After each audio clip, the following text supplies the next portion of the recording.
আসসালামু আলাইকুম। আনায়াস মম কিচেন আজকে খুবই মজাদার এবং ঝটপট একটি নাস্তা রেসিপি শেয়ার করব। তো এটা অনেকেই চেনেন। তো এটা আমরা ছোটোবেলায় অনেক বেশি খেয়েছি। তো এখন তেমন একটা এটা দেখা যায় না। তারপরে আমি এটা বাসায় বানাবো। এটার নাম হচ্ছে গোলগোলা। তো আপনারা এটার কী নামে ডাকেন বা কী নাম বলেন সেটা অবশ্যই কমেন্টে বলবেন।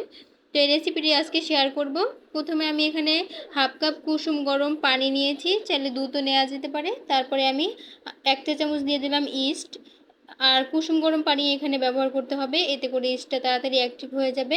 আর 1 টেবিল চামচ দিয়ে দিলাম গুঁড়া দুধ, চাইলে এখানে আর একটু বাড়িয়েও দিতে পারেন। তো গুঁড়ো দুধ দিলে ইস্টের যে একটা গন্ধ করে সেটা গন্ধ করবে না। আর 1 ফুড কাপ দিয়ে দিলাম চিনি। চিনি আপনাদের স্বাদ মতো দিতে পারেন, একটু বাড়িয়েও দিতে পারেন। আর সামান্য একটু লবণ দিয়ে আমি ভালোভাবে মিশিয়ে নিচ্ছি। আর এখানে দিয়ে দিলাম 1 কাপ পরিমাণ আটা। এখানে আটাটাই ব্যবহার করতে হবে, আটা দিয়ে কিন্তু এই নাস্তাটা অনেক বেশি ভালো হয়। তারপরে আমি দিয়ে দিলাম 1 চা চামচ দিয়ে দিলাম বেকিং সোডা। এটা কিন্তু বেকিং পাউডার না, এটা বেকিং সোডা দিতে হবে। আর এখানে চাইলে আপনারা মৌরি দিতে পারেন, তো আমার কাছে মৌরিটা যেহেতু ছিল না তাই আমি দিতে পারিনি। তারপর ভালোভাবে হাত দিয়ে মিশিয়ে নিচ্ছি, চাইলে চামচ দিয়েও মিশানো যায়। তারপরে ভালোভাবে মিশিয়ে আমি ঢাকনা দিয়ে দিব। আর ঢাকনা দিয়ে অপেক্ষা করব 1 ঘন্টার জন্য। অবশ্যই 1 ঘন্টার মধ্যে রেস্টে রাখতে হবে, এতে করে কিন্তু এটা বেশি ভালো হবে। আর ইস্টের যে অ্যাক্টিভ হয়ে যাবে এবং ফুলে ডাবল হয়ে যাবে। তো এই পর্যায়ে কিন্তু দেখুন এটা কিন্তু ফুলে একদম ডাবল হয়ে গেছে 1 ঘন্টা পরে। তো আমি আবারও কিছুক্ষণ এটা ফেটিয়ে নেব, আর ভিতরে যে একটা বাতাস আছে সেটা বের করে নিচ্ছি। তো এটাকে আমি এখন কিছুক্ষণ একটু ফেটাবো, এতে করে আরও ভালো হবে।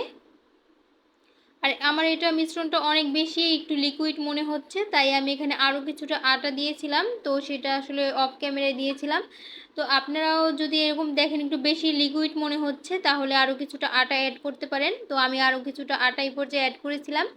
তারপরে এখন হচ্ছে গরম তেলে ভেজে নিব। আমি এখানে তেল মিডিয়াম আঁচে গরম করে নিয়েছি।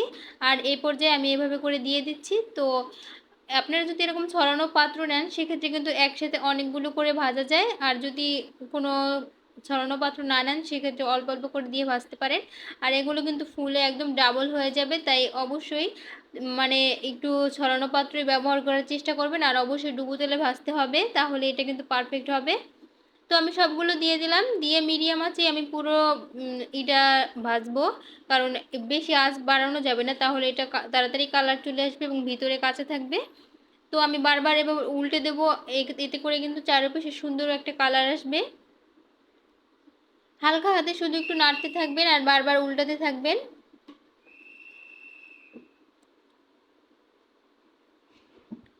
তো এইভাবে করেই কিন্তু আমি আজকের এই নাস্তাগুলোকে বানিয়ে নেব। আর এইভাবে করে বারবার শুধু উল্টে দেব, এতে করে কিন্তু খুব সুন্দর একটা কালার আসবে।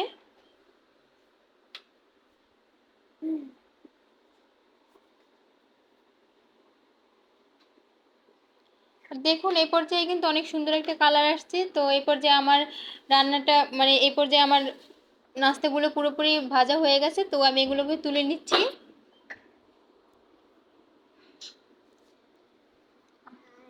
আর দেখুন এই পর্যায়ে মাশাআল্লাহ অনেক বেশি সুন্দর হয়েছে দেখতেও, আর খেতেও অনেক বেশি মজার। তো একটা ভেঙে শেয়ার করছি, দেখতে কিন্তু অনেক বেশি সুন্দর, আর ভিতরটাও কিন্তু সফট এবং উপরটা একদম ক্রিস্পি।